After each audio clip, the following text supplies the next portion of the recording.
अगर आप चाहते हैं स्वीटी कुमारी ऑफिशियल का सबसे पहले ऑडियो वीडियो सुनने के लिए तो चैनल को सब्सक्राइब कीजिए और बेल आइकन को दबाना ना भूलिए।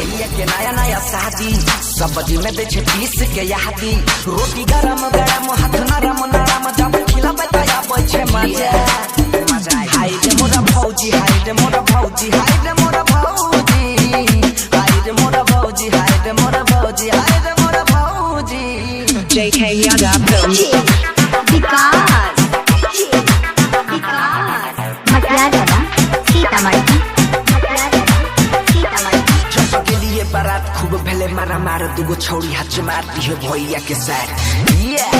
मजा आएगी पूरे रात मजा हाय रे मोरा भौजी हाय रे मोरा भौजी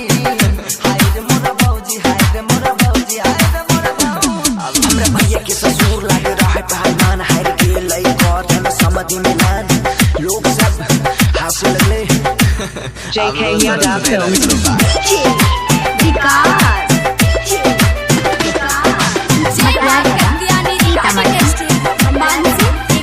सुनी रात रहे मौसम बरसात रहे भैया के साली संग में पहला मुलाकात रहे हाँ भाई हम बंशीधर चौधरी तनी मनी रैप करिया रैप हाय रे मोरा भौजी हाय रे मोरा भौजी हाय रे मोरा भौजी हाय रे मोरा भौजी। अगर आप चाहते हैं JK स्वीटी Yadav कुमारी Films ऑफिशियल का सबसे पहले ऑडियो वीडियो सुनने के लिए तो चैनल को सब्सक्राइब कीजिए और बेल आइकन को दबाना ना भूलिए।